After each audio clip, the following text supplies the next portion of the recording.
Hello. Welcome. My name is Alex Weiser. I'm the Director of Public Programs here at YIVO. And we're so thrilled to have you join us here tonight. So as many of you probably know, YIVO is at its core a library and archive with a really amazing collection that represents some of the riches of Eastern European Jewish history and culture, and actually a lot of other aspects of Jewish history and culture. And so researchers and journalists and artists come from around the world to do research here, and then write books, create music, and we really love showcasing the culture that we have in our collection and the culture that comes out of the work that happens with our collection. So tonight is a really special example of that. Without further ado, I want to turn it over to Pete Reshevsky from the Center for Traditional Music and Dance, who is really behind this program, and we're really happy to be partnering with them for it. So please welcome Pete.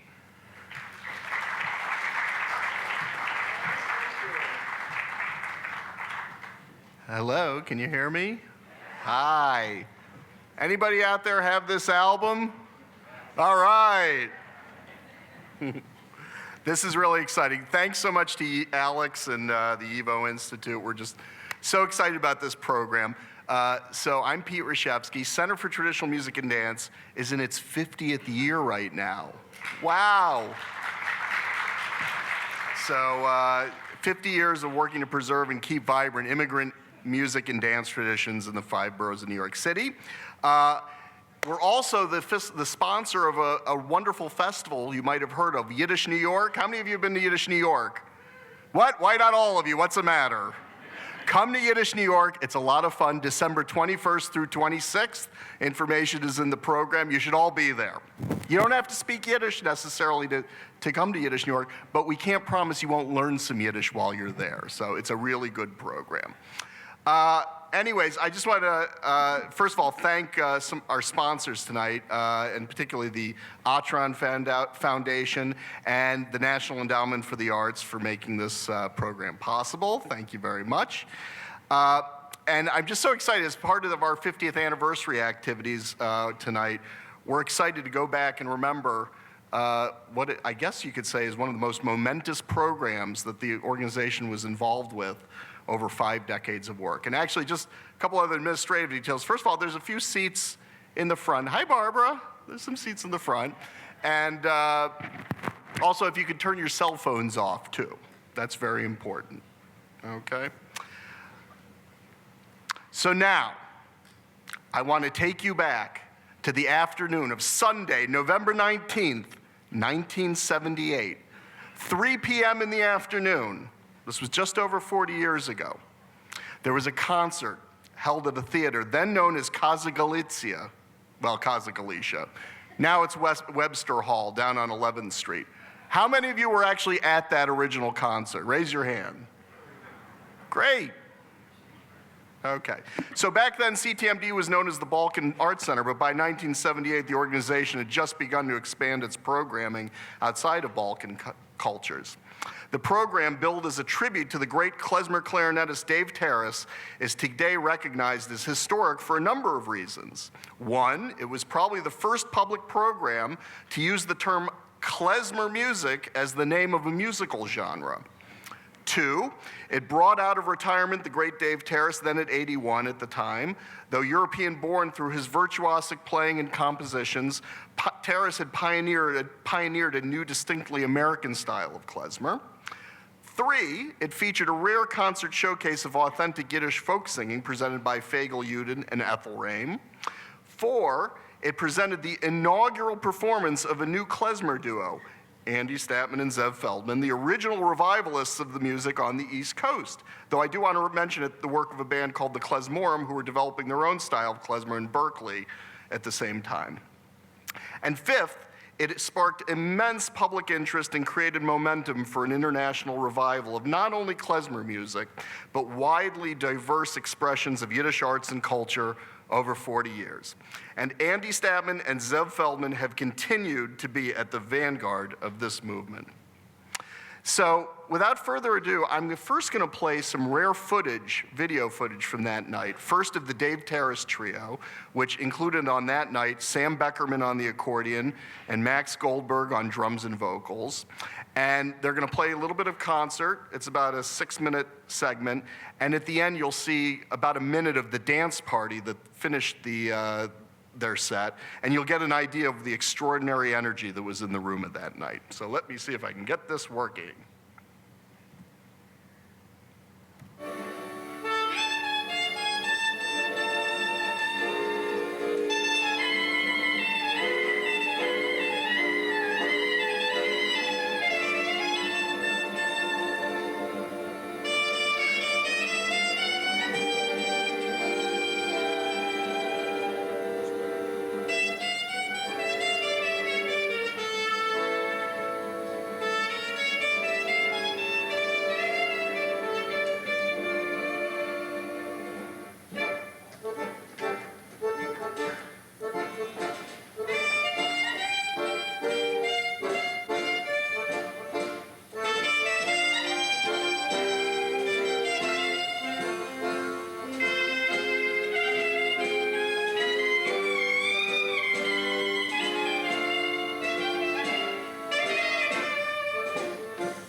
And now for some footage of the dance party at the end of the set.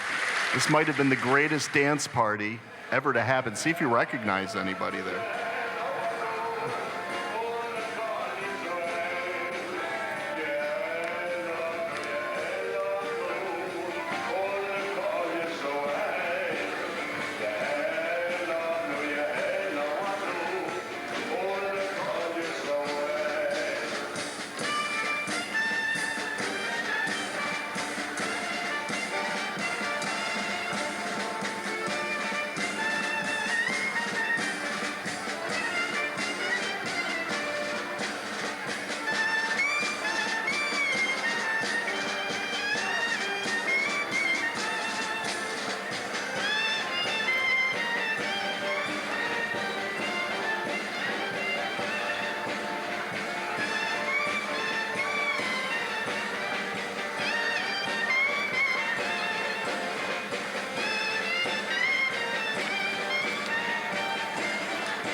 Anybody catch Josh Waletsky there?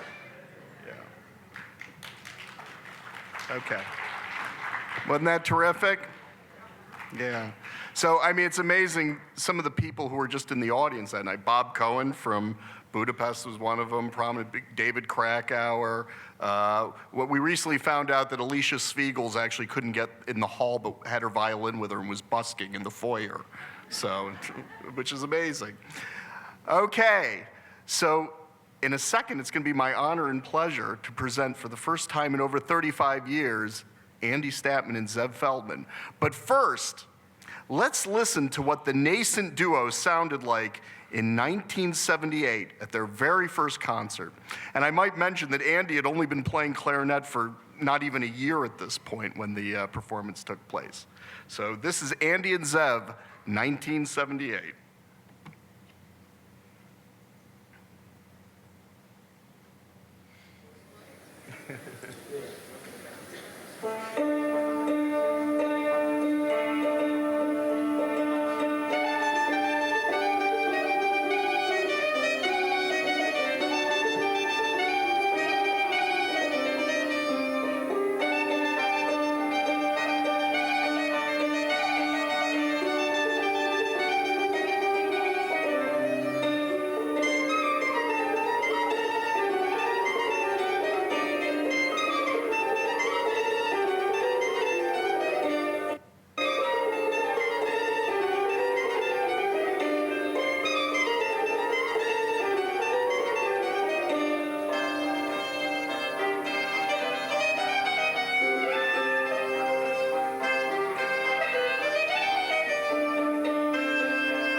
There you have it.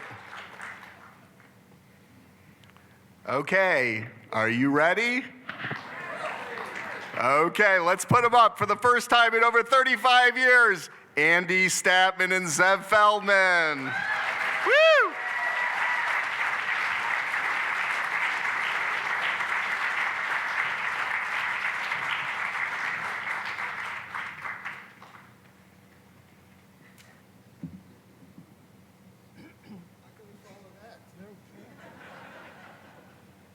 It's actually really not the first time. Oh, boy. Interesting to see that. It's really interesting to see the interplay with Dave and the band. I see it all over the way. We wanted to get everybody pretty quick. Okay.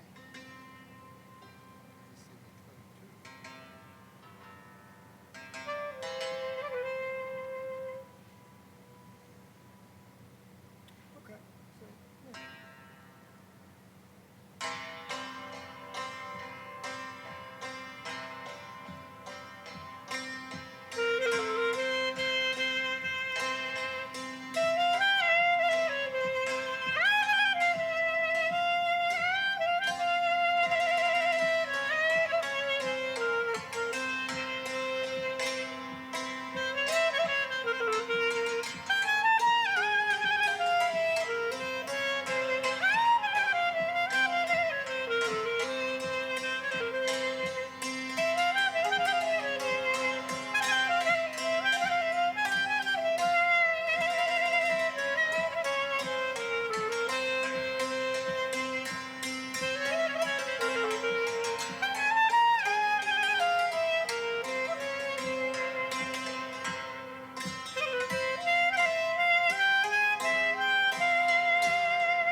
Thank you. Okay, Andy Statman and Zev Feldman. And you were here. So, okay, we're going to reset the stage, and we're going to call up our moderator, Mark Slobin. So I want to thank Mark for serving as tonight's moderator. Mark was actually the academic advisor to the original concert and Dave Tarras project back in the 1970s and early 80s. Unfortunately, Ethel Rame, CTMD's long-term artistic director and co-founder, had a death in the family, so she's not able to be here tonight, but she sends her love and best wishes. And let's just see, I guess while we're setting up, I just want to mention that after the 1978 concert, a concert series was presented at various venues around the metropolitan area, and an important recording was published, Dave Tarras, Music of the Traditional Jewish Wedding, which you can actually get. We've reissued it on CD with beautiful new liner notes by Zev, and so they're for sale after the concert in the foyer, as well as several of Andy's recordings. So, we almost ready?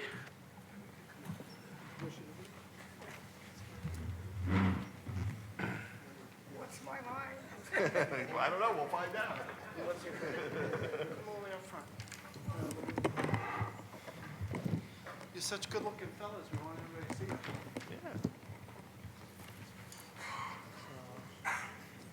So should I start? Yeah, go ahead. Great. Well, I'm absolutely delighted to be here. I was at that concert. I was blown away at the time. Nobody had ever heard a concert like that before. And I'll give another memoir about that in a minute. I have to say, I'm really sorry Ethel isn't here. Ethel was the tireless promoter and presenter and performer of all traditional music in New York City, and she brought these people together and brought that event together, and I'll come back to that in a minute. I want to take, before we get into a discussion, being the academic presenter type, I want to take just a couple minutes to situate the emergence of this dynamic duo in the second half of the 1970s. I've been kind of looking into that period. I'm fascinated by how many amazing things happened in American music and in the advancement of Yiddish culture and the beginning of the Klezmer revival. It was a tumultuous transition era in American music, coinciding with several key changes in our always volatile society. Federal policy, actually, you would not think of had anything to do with this, but it loomed large. First of all, the shift in immigration policy of 1965 that opened the pipeline from the world to the U.S. after a 40-year shutdown. Eventually, musicians from East Europe came and joined this movement in our little area. 1976 saw the bicentennial moment, which pushed the idea of heritage to the forefront of the national imaginary, and eventually this becomes what we call diversity, multiculturalism, and so on. It was a big turning point in 1976. Government began pouring funding into celebration and maintenance of local voices, sometimes through agencies, the National Endowments of the Arts and the Humanities, which were only 10 years old at the time, and sometimes through anti-poverty initiatives, the war on poverty, such as CETA, C-E-T-A, chartered in 1973, which supported 500 artists in New York City to do their work and reach out to communities. Ethel Rame helped steer CETA funds through the revitalization of Klezmer, so there's a direct connection there from government programs. Ethel had already been on Pete Seeger's TV show with her high school girlfriends singing Balkan songs, and with her partner in music, Martin Koenig, they began the organizational work that would produce the Center for Traditional Music and Dance that sponsors this event, and which Pete is running now. In this way, the counterculture of the 1960s, through people like Ethel, moved into a powerful cultural position instead of being just a fringe thing and singing in Washington Square or something. Meanwhile, ethnomusicology and folklore programs at universities nationwide including my own program up the road at Wesleyan, began to mature, supporting research, performance, and the production of students who were familiar with many musical traditions rather than just the classical music that had previously dominated institutional life at universities and colleges and conservatories, such as the New England Conservatory, where Hank Isnetsky brought in Klezmer under the guise of a breakthrough from the mold of what a New England conservatory would do. Okay? Within the Jewish fold, YIVO offered the ideal base. I myself experienced this in the 1970s when I spent time there. The older researchers from Europe, with their vast store of knowledge, were still active, and an impressive stream of younger seekers, many of whom are the major scholars and activists today, become significant in this field, created a wave of energy that was pushing forward, again, starting right around this period, 1976, 78, into about 1980. As all of this swirling activity drew in people in their 20s and maybe early 30s, who had been expressing themselves in many musical modes: classical, jazz, Balkan, Israeli, old-time string band, bluegrass, and many other systems of music in America. Now empowered, they moved confidently into innovative and intricate musical projects in the groundbreaking ensembles, sometimes with a base in Eastern European Jewish traditions. Zev and Andy were particularly well poised to take advantage of new aesthetic and patronage possibilities. And we'll hear more about this in a minute. Both had grown up hearing and playing a wide variety of musics. I won't go into the whole odyssey. Zev is completing an eloquent musical memoir that he's going to publish that'll go into this in detail, and they'll talk about this now. The twists and turns of their musical careers make a fascinating story. I've only touched on a few main themes of what is an unresearched, fascinating history of this period, when so many seeds sprouted that have created the forest of music that is around us today. I'll just close with a couple of memories from the first Tarras tour in 1978-79, where because they had a grant from the National Endowment for the Arts, they had to have an academic frontman who would explain the music to the audience, because they wouldn't know what this was. They found me. No one knew where to take this tour, because the term klezmer music, invented mostly by Zev and a little by me, there was no precedent. Nobody knew where to play this music. Who would come and hear it? So they invented a tour. My favorite moment, I think, was at Co-op City, which was the only time I've ever been there. We entered a huge, low-ceiling recreation hall. There were about like 1,500 Jews, all of them shorter than me. It was, after the enthusiastically greeted set, people came up to Dave saying, "Don't you remember you played our wedding in 1946?" Which Dave kind of shrugged off, you know. And then we went to a JCC in Jersey, and nobody knew what was going on there. They had to move the concert to a larger space because unexpectedly, lots of people really wanted to come and hear this. The Klezmer revitalization had begun with no small thanks to these two people, Zev Feldman and Andy Statman. So I want to turn over to Zev, who has a couple things to say. Thank you. Oh, I have my own. Why should I steal your mic when I have my own? It's okay. We're in a land of plenty, multiple mics. Can you hear me? Is it on? Is it on? It's on. Okay. All right. So now that I've learned who I am from hearing this from Mark, I just want to say a few words about the music we played, because I'm a son of immigrants, and so I've always had one foot sort of in this country and one foot in the old country. And we'll show maybe a PowerPoint, okay? Dave Tarras himself was from Ukraine, from Podolia, from a Hasidic Klezmer family. He was a household name in my family. Why? Because he frequently played for our Landsmannschaft. You know what that is? The Landsmannschaft, the Organization of Immigrants. So my dad was from Yiddish, which you see up on the top somewhere. You'll see something called Yiddish. And into the mic. Yeah, better, yeah, okay. Yeah, I shouldn't talk to the map, I should talk to the mic, right? So Yeah, Yiddish is up there on top. There's another town called Brichan, which is probably visible. And it turns out, Dave told me, Tarras told me that when he was fleeing the Russian Civil War, he crossed the border, what was then now a border with Romania, into what we called Moldova now. And it's very interesting that although he was actually fleeing for his life with his first wife, he stopped in a town where he knew he could learn a lot about the music that interested him. So he went to our little shtetl, Yiddish, and he spent, I don't know how long, not very long. My father used to tell me about the great gypsy violinist who played there with a Jewish clarinetist. Evidently, Tarras must have learned things from these guys, and he told me that he was a notenfresser. He was a notation muncher. He could notate music very quickly. And when he came to America, basically he developed the music that he heard in Yiddish. Now, that music in Yiddish had a history that was quite special.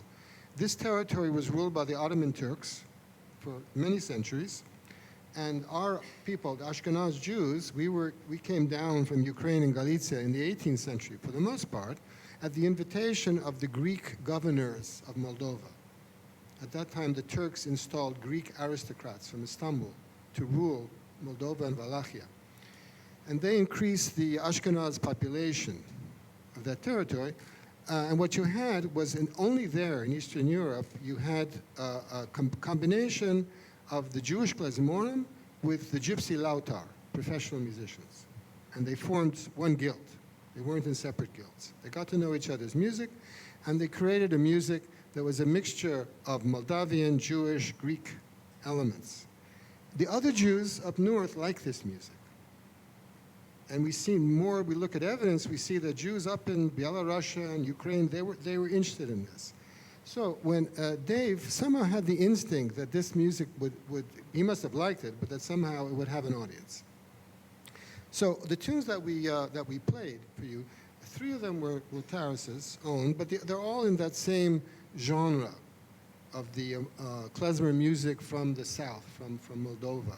The first was a sort of quasi-Hasidic tune that was known in Bukovina, and the others were his melodies in the, he would call them sirba, they're actually called hora melodies, they're dance tunes. The last is a Bulgar, which of course became the signature dance of American Jews. That was, the Moldavians called that Bulgariaska. That's, by the way, the remote ancestor of the Israeli hora.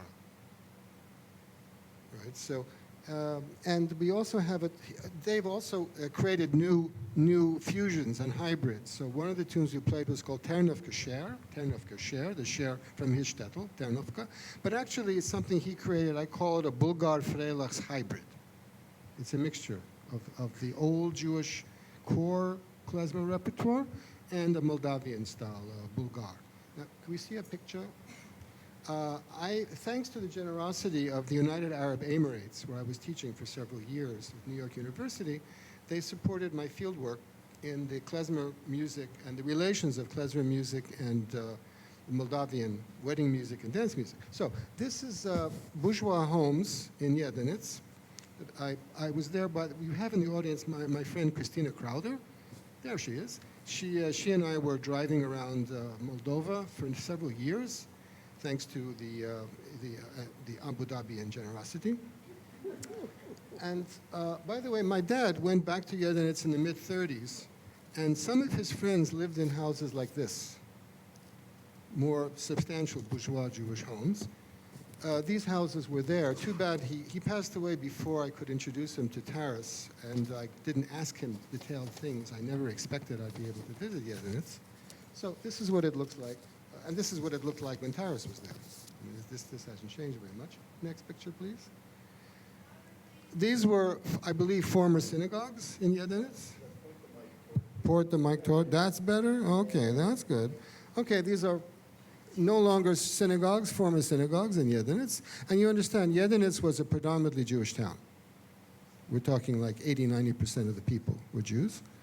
And next shot is just typical homes, which, again, considering the demography, very likely that had been Jews there before. So this is where Dave spent a little bit of time and managed to learn a great deal. and let's say it changed his entire creative output for the next 40 years at least.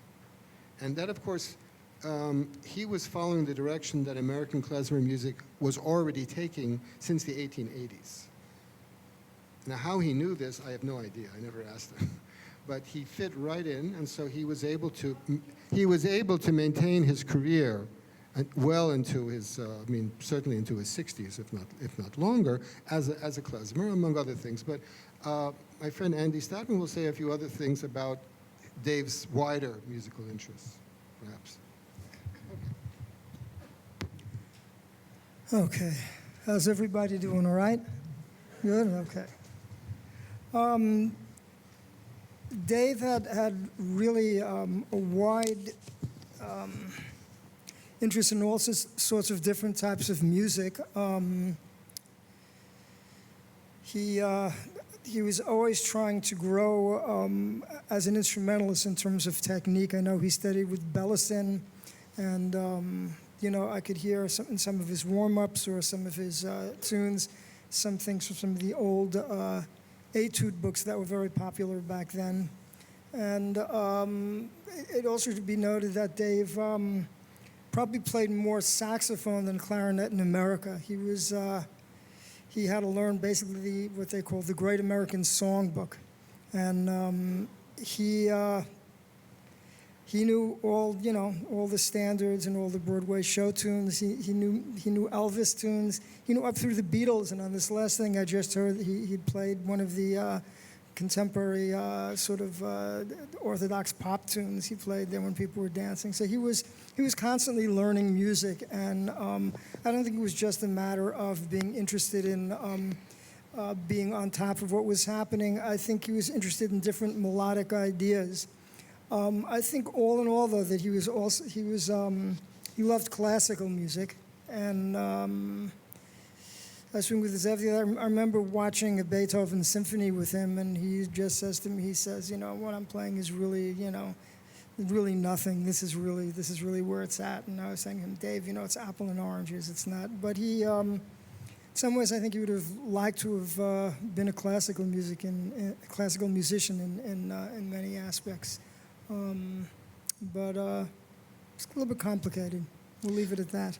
Well, since Andy mentioned Bellison, I should just mention Simon Bellison, who was the principal clarinetist of the New York Philharmonic, and who came to America a little before Tarras from a similar background. And he commissioned Prokofiev to write a piece on Jewish themes, and he had an ensemble of clarinetists in New York City who were all immigrants. And he commissioned a number of composers to write for that. So this would have impressed somebody like Dave to see the level to which somebody from his background could rise in the classical world, as opposed to scrambling to play Jewish weddings and to find your way onto an American bandstand, which people of his generation had to do as well.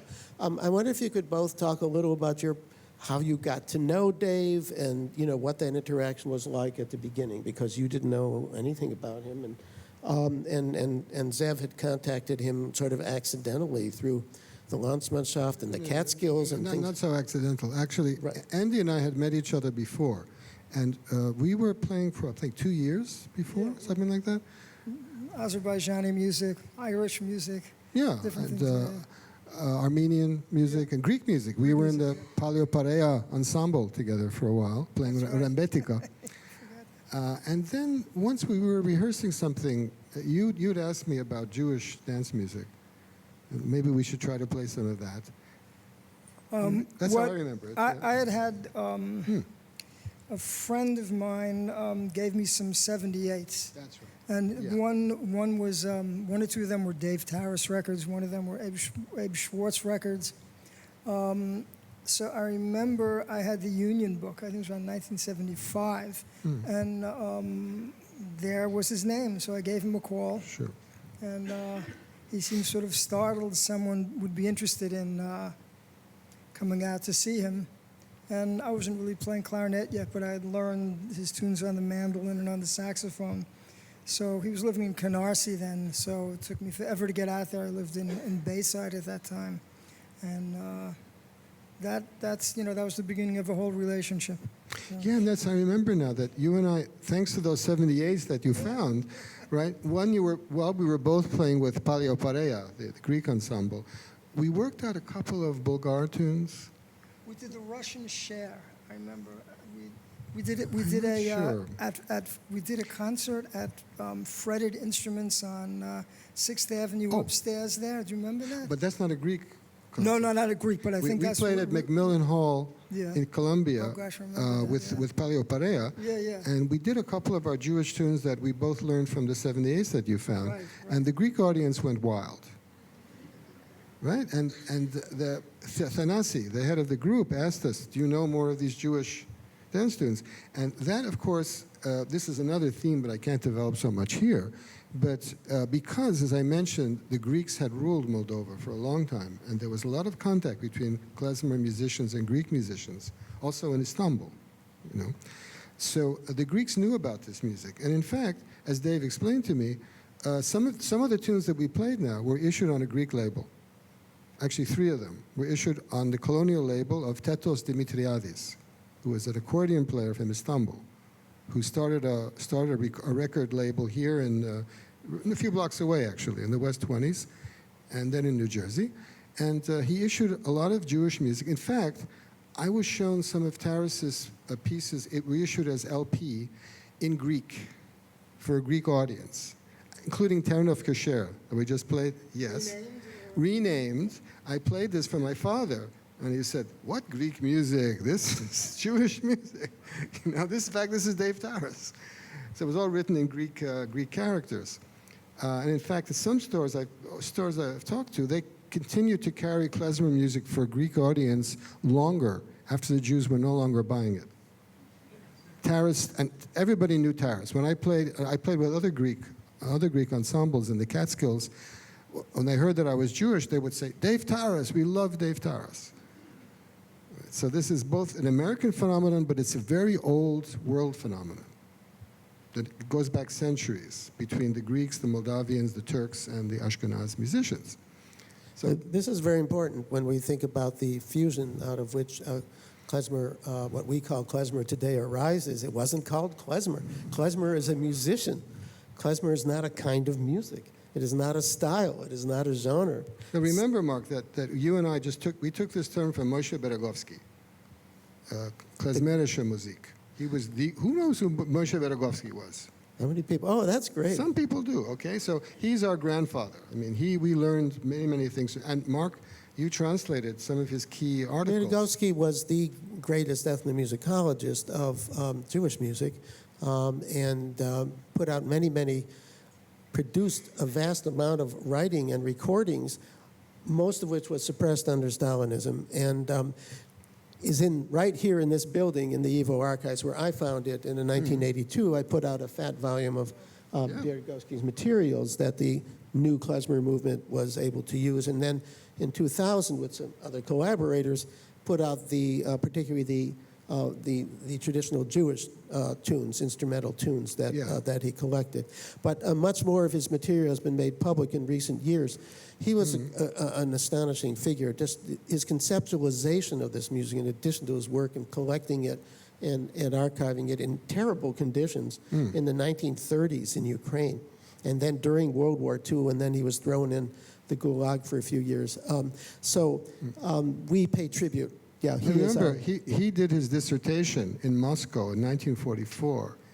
He created the term klezmerische Musik, klezmer music. But in English, it didn't exist until a couple of I articles. translated it as klezmer music, and I had to call it Jewish klezmer music because who would know what klezmer music was? Yeah, right.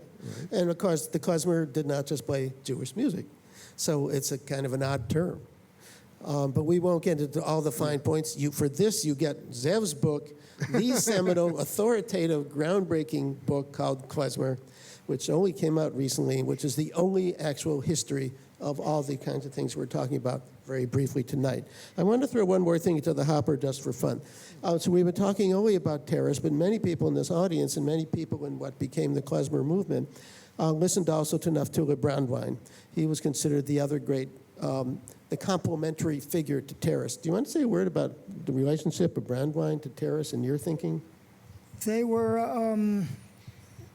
I think they were coming from slightly different traditions and playing slightly different music, and they were different people. So they were both equally great. I think Dave was interested in innovation and technique and a certain type of finesse, not at the expense of emotion, but that's there, and very precision. Naftali, of course, wanted to play with precision, but Naftali was really about expression and emotion. And he goes some very, very dark places. He's also a great composer. And this whole, I guess, when people started getting into this music, the only thing they knew, these are all people who were part of the whole counterculture movement in the late 60s, early 70s. So that was their worldview. So they related to things in that way. And in fact, this music had nothing to do with the way they're relating to it. But, so there was not this really great rivalry between Dave and Naftali. And in fact, Dave told me a number of times that he respected him. And he said that, you hear stories about him. He wasn't as bad as the stories you hear. His wife thought he was a handsome man. She volunteered a number of times, very rugged looking, she said. And Dave expressed his admiration for him. So Naftali was absolutely great. I mean, in certain ways, for myself, I always felt a little closer to Naftali emotionally than Dave, although I'm Dave's student and I love the way Dave plays. But some of these sort of darker things I can emotionally relate to. So what we're talking about is a canon of recordings. So the only thing people knew outside of you, who found the last really giant in this world, there was nobody else to. Naftali was gone, so many people were gone. So people knew the records, and from the records they pieced together what this tradition was like. But the records, as Zev has shown very extensively, are Americanized. Almost all the recordings we have of Klezmer, 90% or something, were recorded in New York, not in Europe. So we have a tradition of studios here and of people who were in a market that was exported, of course, back to Europe, but which was an American-based situation. So that skews what we know about the tradition. So what I wanted to ask you guys is, well, go ahead. Okay, finish your question. Well, what I wanted to ask you guys was, the other people that started in 76, 78, into 1979 were way more eclectic and way more overtly, in a sense, American or more eclectic. The guys in Berkeley who were doing all kinds of stuff. But Hank Isnetsky, who took as his tradition partly the American tradition of his own family and brought up, American stuff into his band very early as part of the heritage. Capella, which was quite mixed in what they played in various ways. But you guys were look at that record jacket. It was this purist move. So I'm wondering why you chose at this moment, when other people were being really much more, interested in many different streams, why you went for the most European sounding or the most, sort of original music at that particular juncture. Well, I mean, one thing is it really comes down to aesthetics, in a nutshell. And I'm not going to speak for Zev, but both of us felt that the deepest expression of this music was would be for lack of a better word, okay, before I say this, Zev plays other types of music and is still involved with them, so do I. So neither of us are purists, but we both experiment with music, but in terms of this, we were looking to really trying to preserve something as it had been as much as we possibly could. And we felt that that's really where the juice was with this music. So. Yeah, I couldn't agree more, for sure. But what I would like to add is that there is an issue of intonatia. This is a Russian musicological term that I'm sure I didn't know back in those days. but I find it very useful. Meaning the whole complex of musical sound, rhythm, ornament, color of the voice or of the instrument that distinguishes different national ethnic groups from one another. Beragovsky knew about this. His teacher, Clement Kvitka, understood this. It was developed a bit more by Boris Asafiev later on in Russia. Now, when I look back at what I did, basically what we both did, we could only have done what we did because we knew we had somehow inherited and absorbed the Jewish intonatia, East European Jewish way of understanding music, what my friend Izali Zemsovsky from Petersburg describes as ethno-hearing. How does one get ethno-hearing? In my case, it was actually, I couldn't avoid it because I grew up in a religious shtibel, in a yeshiva. You know, I came from Yiddish-speaking religious shtetl people. So my first music that I heard was davening, Jewish men praying. And I understood the basics of what a Jewish musical expression was. And I heard the little bit of Klezmer music that was left at weddings and at bar mitzvahs and so forth. And very young, you know, when this music began to decline, I branched out to the neighboring related musics, Greek music, Armenian music, Turkish music. And the intonatio was different. I could see that. But by the way, I first heard of Naftali Brandwein from one of my Greek musical teachers, Nikita Kuchobanidis, a violinist, who had heard and possibly played with Brandwein, and also told what a wild character he was. But be that as it may, the issue here really is understanding what Andy is saying, the aesthetic, right? It's a very coherent East European Jewish musical aesthetic. Now, a further wrinkle in this is that you'll notice that we had no singer in our group. The other groups had singers in the East Coast, right? That's a fundamental cleavage. Klezmer music was instrumental music. Yiddish song was something else.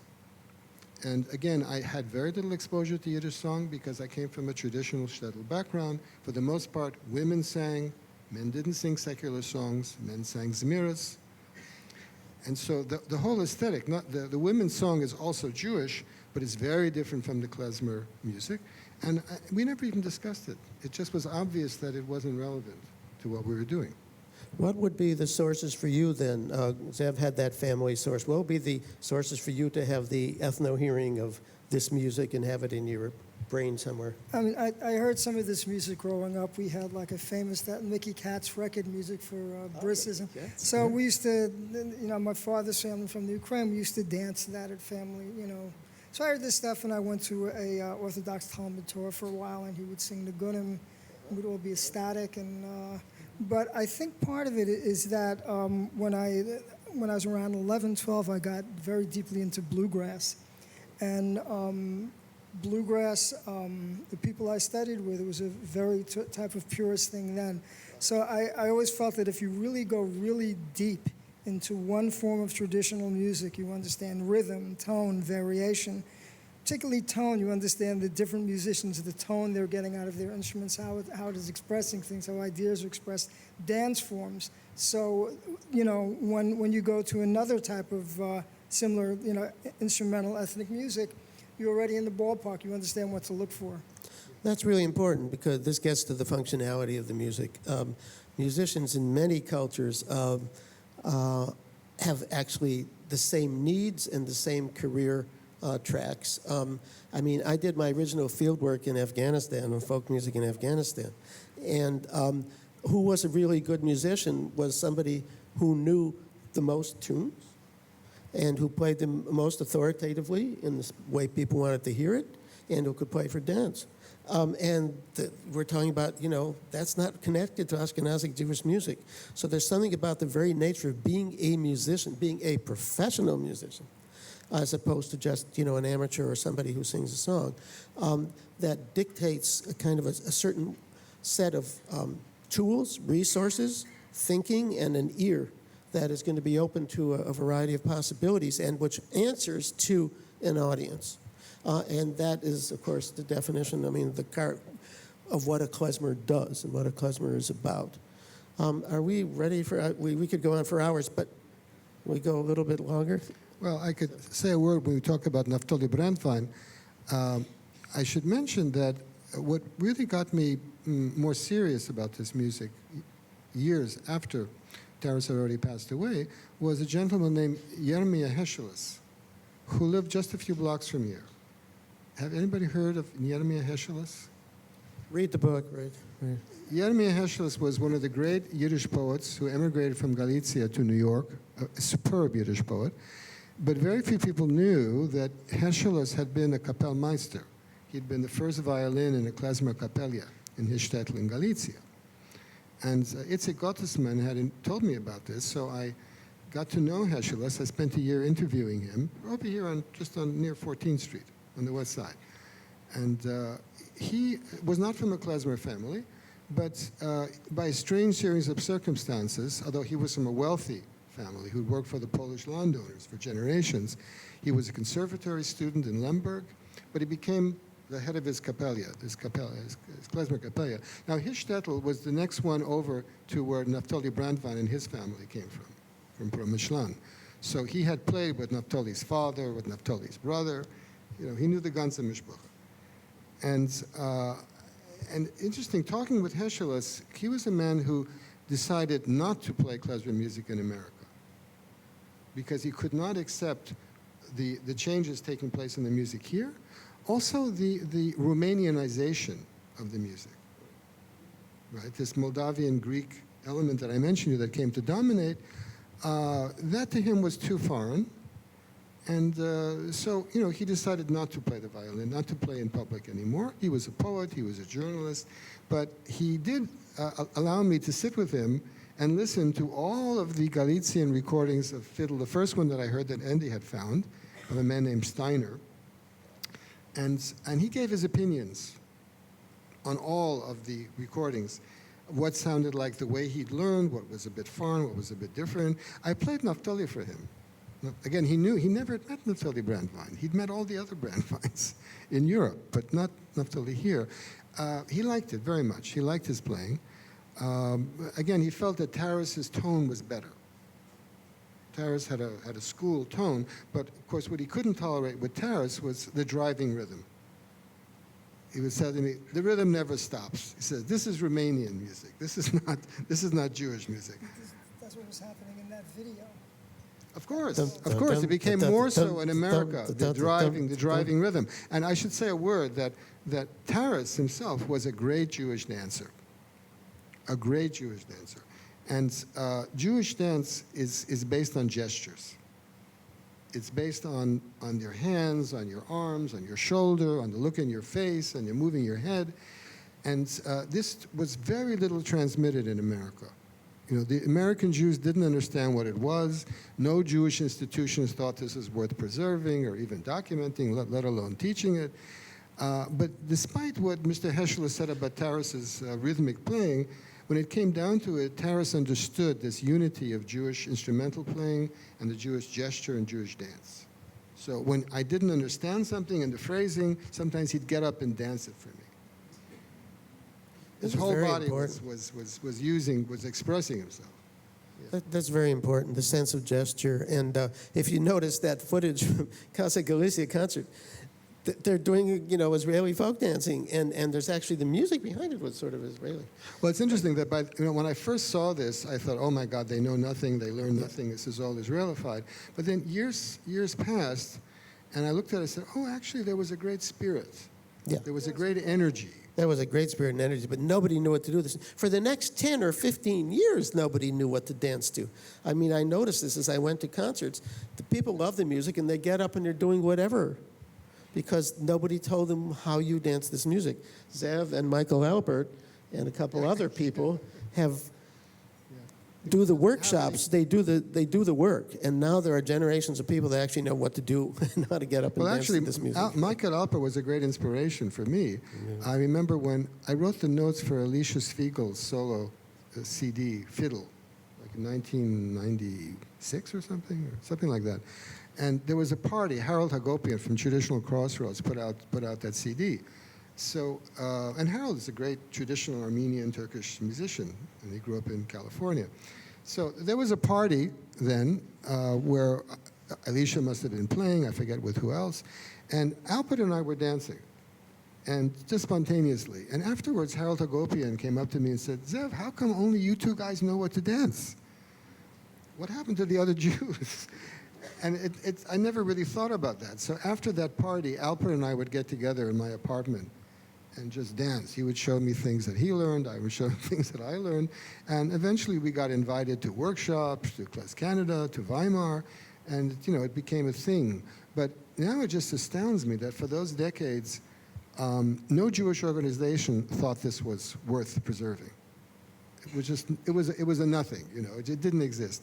Whereas before I was born, in the 30s and 40s, there was a huge Yiddish dance ensemble, Nathan Wizonski's Jewish dance ensemble, based in Chicago and in Detroit, went to California. I mean, it's amazing. In just a very short time, within 25 years, there was this cultural amnesia that hit the American Jews.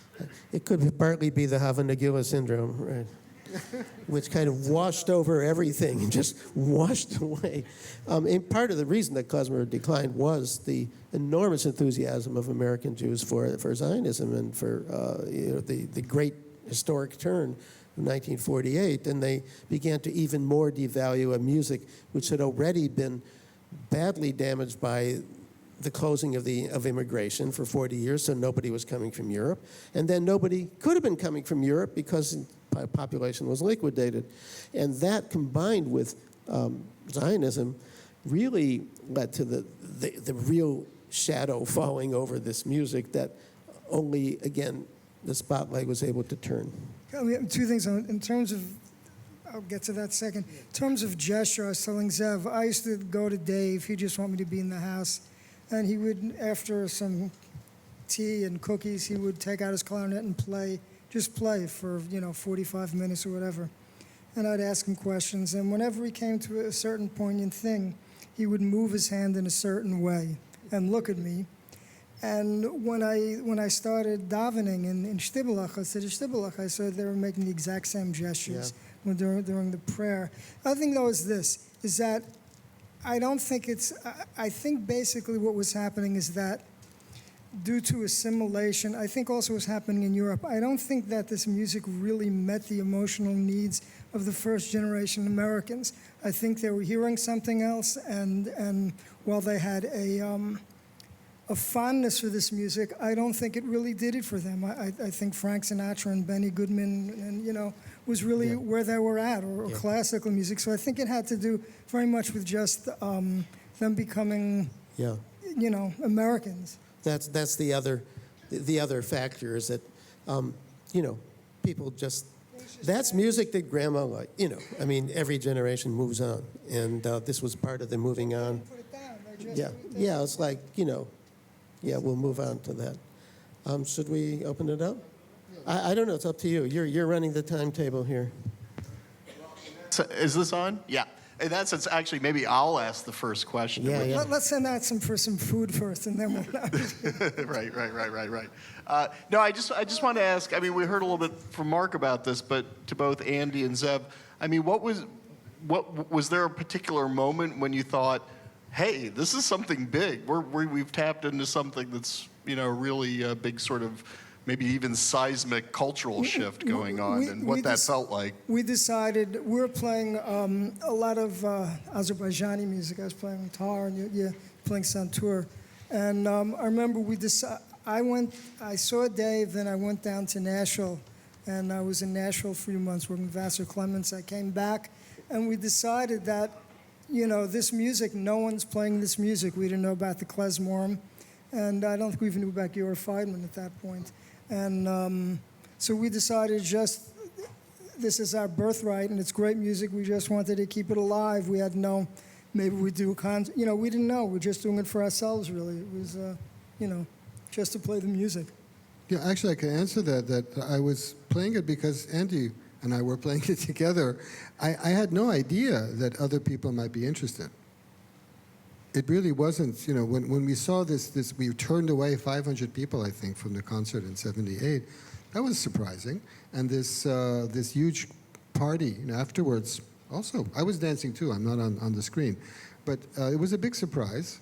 Yeah, everybody was surprised. Yeah, you were surprised too, Mark. Yeah. I remember that. So we certainly didn't do this because we thought it would have a big effect. Yeah, yeah. So, well, if you got a mic, you can take to people. Okay, we'll take questions. If there are questions, you need to use the mic, though, to do the question. And I'll try to moderate this a little bit. If there are no questions, that's fine. We can continue to keep talking. Yeah. Yeah, here's a Any question. more questions from the audience? Here's a question here, but you really need the mic because otherwise nobody knows what the question is. Oh, Okay. all right. Pete's running to the back of the room. Then we'll come down to the front. Are we going to hear music? We've got people who want more music. A question. I Our don't know. next concert. No. Next time. Next time. There. Okay.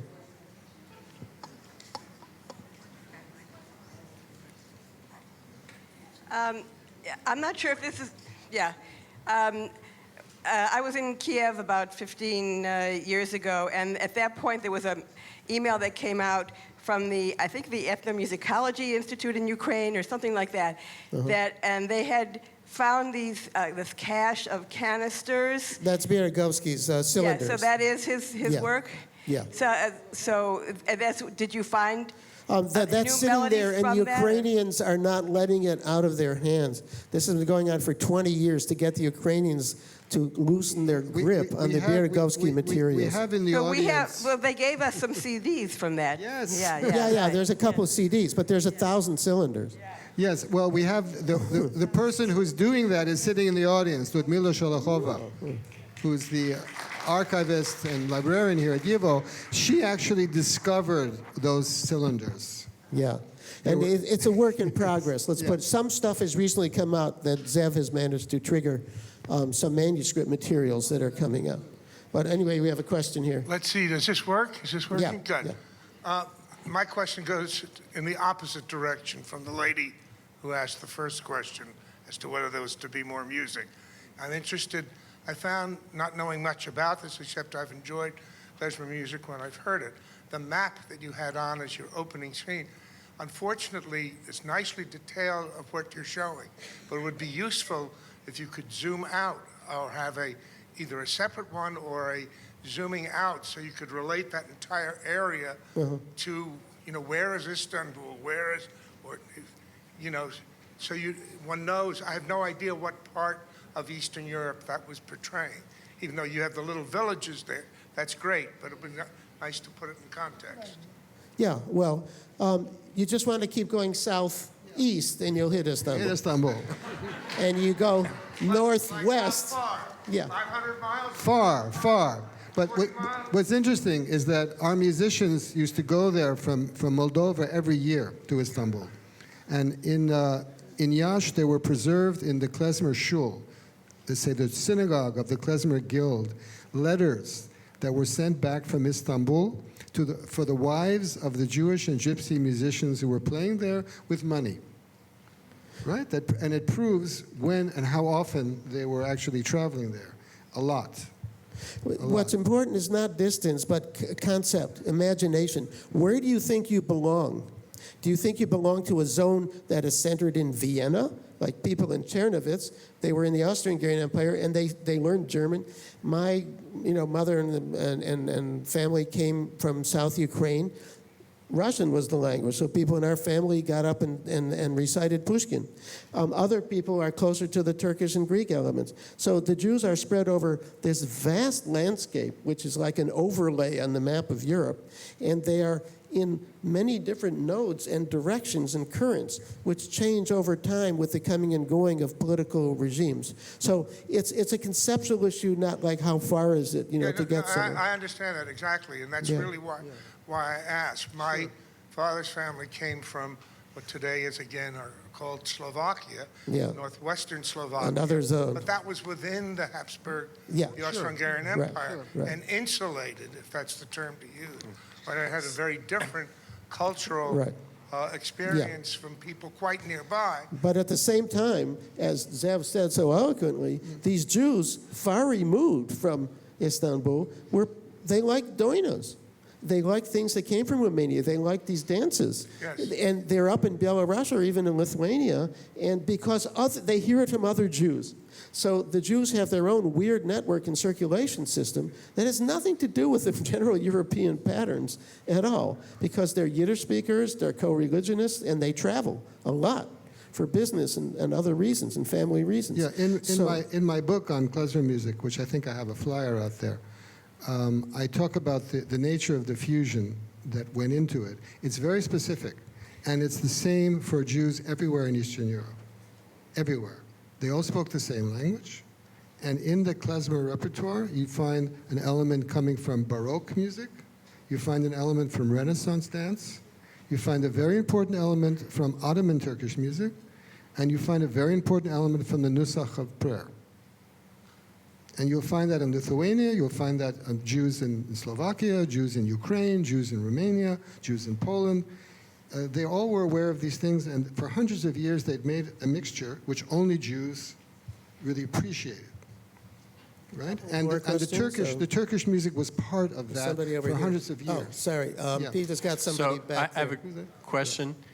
I was curious if you could talk about any influence or impact YouTube and the ability for people who were musicians or non-experts, shall we say, to post their music to the web and have some interaction. Everybody does. It's where we live. You know how many versions of Flatbush Waltz are on YouTube? There's dozens. See, he has no dozens. idea. He only originated. He doesn't know what people are doing with it. Of course, the internet allows for this creation and do it yourself, and for people to share music, which in this world is going like one. There is a wonderful moment right now of young people in their 20s or early 30s who are not part of the heritage of the so-called klezmer revitalization or revival, who are not even in the post-revival period of the 90s, late 90s and early 2000s, who are finding it for themselves as millennials. And they have a very interesting take, and they're reviving. I mean, there's a new energy surges through Yiddish New York and other such places of people who are putting new work online. It's very nice to see, because there was a while when there seemed to be a bit of a slacking off of the general interest in some of these issues we're talking about. It's really coming back. Pete, got somebody back there? Can you speak about if any of the Hasidic niggin had influence on the klezmer, or vice versa? How much klezmer had infused Hasidic? Well, Andy, melodies? you're close to this. Well, I mean, a lot of the klezmorim came from Hasidic families. Hasidic music in general is vocal music, and it's in many ways much broader. So it's a wider lake than klezmer music. But that being said, not all vocal music works instrumentally, but a lot of the particularly, and people like Dave and Naftali, they all came from Hasidic families. The whole, if I describe it as the Jewish feeling that they put in their music, is basically the feeling of a Hasidic niggin, whether it's something fast or slow. The guts of it are Jewish. It's really Hasidic. That's the guts. That's what gives you that feeling in the music. That for me is so compelling. I think a lot of the, most of the courts, the Hasidic courts, had their own klezmorim, and they would have their own tunes, and they would, the instrumentalists would write tunes that would be, to show their virtuosity or the creativity, but the feeling would be the feeling of Hasidic music. So that's my experience. I've heard Rebbes and sons of Rebbes and sing some of these tunes that I've heard Dave play that go back, to the in the 1700s, early 1800s. That they have a whole Masorah, with. So it's definitely there, but it's that's not exclusively there, but it's there. In terms of the music, I think it's more the Hasidic music affected the klezmer music. I don't. It's hard to say, but I know in some of the like Polish Hasidic music, there is a strain of what we might call klezmer in some of the compositions and certainly in some of the music of like Chabad or Vishnitz.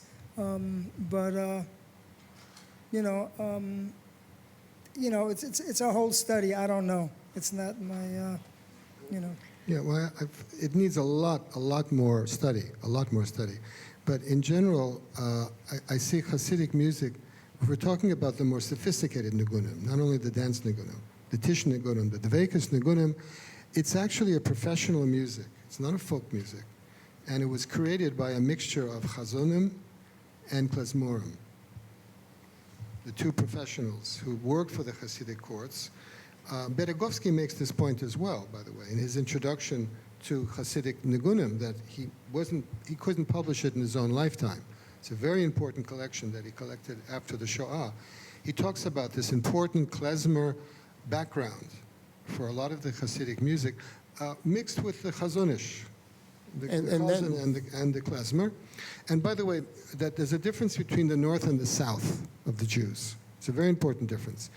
In the south, in Ukraine, the dance nigunim of Hasidim are quite different than klezmer dance tunes. They have a more vocal style. They're less rigidly symmetrical. You see a mixture of a vocal style with an instrumental style. In the north, in Chabad, in Belarus, actually their dance tunes are klezmer tunes. Nigunei Simcha of Chabad. If you look at, Kislogov, who was the great Belarusian collector, I've compared some of the Belarusian radel tunes, the dance tunes of the Belarusian Jews. My mom's family come from there, from the eastern Belarus near Lubavitch. Actually, their dance tunes are coming from the klezmer tunes. There isn't that much creativity in that. There's creativity in their dveikus nigunim. That's a very independent style and quite different than the Ukrainian Hasidic music. But this is an ocean, and it needs very serious research. So I just want to elaborate on that for a moment. The larger question here about Jewish aesthetic, Eastern European Ashkenazic aesthetic that Zev has talked about and Andy just now. Cantorial, Hasidic, traditional instrumental. There are the chants of the Badchin at the wedding ceremony. There are zmiras that people sing around the table in their homes. There are folk songs. Zev and I are part of a little collective that is doing a deep analysis into the Yiddish unaccompanied folk song. All of these traditions and more flow, in my mind, from a common aesthetic, which is what you're calling intonatio or the ethno-hearing. And what is an aesthetic? It's a preference. We like it this way. I want it to sound like that. That's what an aesthetic is. It's a fancy Greek word. But what it means is I like it like that. And all these Jews, so it doesn't matter if it's in the synagogue, in the cantor, it doesn't matter if it's around the table. They have a kind of aesthetic that they bring to, that aesthetic flows into all these channels of Jewish, what we're calling music, which is not really a good term for it. A lot of it's just not music. It's liturgical, it's paraliturgical, it's celebratory. Why call it music, okay? It's expressive behavior, it's expressive culture that takes a very, certain specific directions that can be talked about as genres. But to call it music is to really beg the question of what we're talking about. This is very unlike Hungarian peasants and Slovak peasants. They do not have that richness of expressive cultures because they don't automatically do things in two languages like the Jews. They have the Hebrew tradition, the prayer tradition, and they have the Yiddish tradition, and they have the vernacular of the surrounding societies.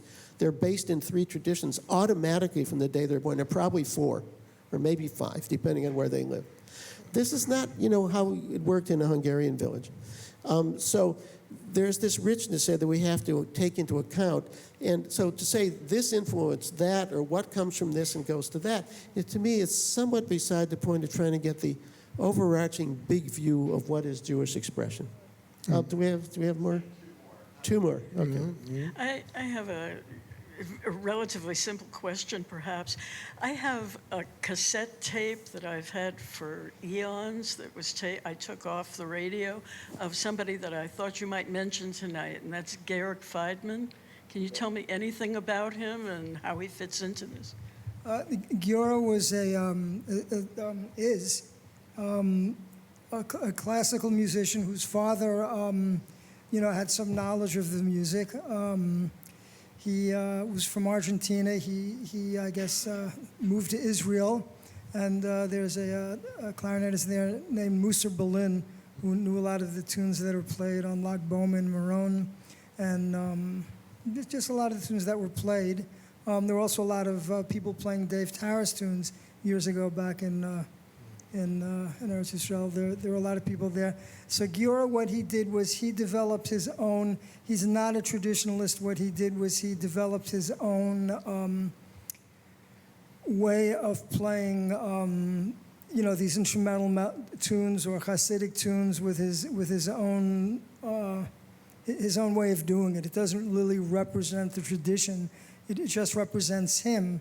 And in fact, he does things that would be considered antithetical to the tradition. But he was really the first person to, I think, really, since the 50s, to really popularize the music and Particularly make in people Europe. aware of it. Yeah. Particularly in Europe, where Yeah. that was the first time they heard the music. Wasn't But- Feldman coming to Germany? But remember, two things, Andy. He was a Klezmer in origin, also a Bessarabian Klezmer family, I believe, and he was a great admirer of Dave Tarras. That's true, yeah. Great admirer. Once I was visiting Dave in Brooklyn, and there was a bunch of flowers sitting on the table, and Dave asked me, he said, "I got these flowers from some guy from South America. What's his name? Feldman." And he says, "I really so much admire you, Dave Tarras." Something like, "Who is this guy?" He asked me. Well, yeah, Giora always told me Dave was the king for him. Dave, he loved Dave. One other One more? question. One other question. Could you say anything about the role of the Roma musical community in Romania and elsewhere in the They spread? did that earlier, in I the think, spread yeah. of. Well, Yeah. I'll just say a word that someday I hope I'll write a book about this, but that's what Abu Dhabi was funding us to do, that this, especially in Moldova, there was this two musicians classes that were able to work together. There's a popular mythology that Jews and Gypsies were playing together all over Eastern Europe. This is not true. This is a fallacy. This happened very rarely, or only let's say the lowest possible class of klezmer, or not even a real klezmer, but an amateur, would have played with Gypsy musicians in other places, in Poland, in Ukraine, in Lithuania. I remember Heschelus would speak, when he talked about Gypsies, he admired their playing. He'd heard Gypsy players who had come up generations ago from Moldova to Galicia, but he said, of course, in Archipelago, we would never have a Gypsy playing. It was not done. Whereas in Moldova, yes, this was a tradition since the Turks were there. That for the Turks, this is an important point. This was a Muslim rule, and they made no distinction within guilds. People of all religions could belong to the same guild. So in this case, the musicians, whether they were Muslims or Christians or Jews, they were considered on the same level. And so from the point of view of the Gypsies, who remember were in a very low social state in Wallachia and Moldova. They were enslaved, in fact, for hundreds of years by the Romanians. So for the Roma, to play with Jewish professional musicians was actually a raise in status. And for that reason, they learned the Yiddish language. That older generation of Roma musicians learned Yiddish fluently. And they had to speak Yiddish to be able to play at a Jewish wedding. Okay. So I think we've run out of time, Pete? No. No. All right, we have one more person that seems, right? Okay. So thank you, gentlemen. This has really been fascinating, but I'm sorry for Ethel's loss because I think we might have had a different discussion with Ethel. I'm curious when you talk about the travel of the professional musicians and the men and the mixing of influences on the instrumental music. Does the same thing happen on the vocal tradition, which is so sex segregated? Are the women infusing a lot of different cultures, or is it very much a local vernacular? Yiddish culture was one thing wherever Yiddish was spoken. That's the first thing one have to understand, right? It was one culture, one language. There were small differences. These differences were usually not related to the Gentile local culture. As Max Weinreich said very memorably, he said, there is such a thing as Jewish geography, which may correspond with non-Jewish geography, but most often does not. And that is actually the first lesson to understand what Jewish music was in Eastern Europe. We should not be looking at the local non-Jewish culture. That's not usually the influence. What you were talking about gender, and what's been remarkable since the early 90s is the entrance of women into this music in the United States, and then around, in Europe and elsewhere. So this is extraordinary. Many of the leading, people, and many of these young people I'm talking about, these millennials, many of them are women. So there has been a real shift in who can be a klezmer, which traditionally absolutely was out of the question. Of course, that's our current situation, but Yes. to understand what this music was, I said we have this, with Mark, we have this study group on Yiddish song. Yiddish song is the outlier. Yiddish song is less like the other Jewish genres of Eastern Europe. Yiddish song has other sources which are not local. In many cases, they're German. They're going back to the old Ashkenaz, which the women preserved in a way that the male culture did not. So it's another zone and domain. Okay, I think we want to thank everybody. I'd like to, if you don't mind, I'd like to take this down to a personal level. Andy, do you happen to remember where you were on December 7th, 1986? That's Pearl Harbor Day, no? Well, not 86. 41 was Pearl Harbor. Yeah, I know. I'm Right. sorry. Well, my wife and I had the pleasure of having you perform at our wedding. Wow. Right? Well, this is like Dave in Co-op City. Oh, thank you. This is great. And You're in this generation. You weren't too great on the Lindy and the Cha-Cha, but your klezmer music was wonderful. Thank you. On this happy note of simcha, I think we are going to call it a day. I've since learned how to do a good cha-cha, so. Thank you Should all, see me on and the dance floor. I'm delighted so many of you Okay. Thank you. Okay, let's give a big hand. Mark Slobin, Andy Statman, Zev Feldman. Thank you so much for coming. And now, actually, we'd like to attempt to retake the picture from 1978, as long as we have guys here. We have Fumi Suzuki, who's in to help us with that. Thanks so much.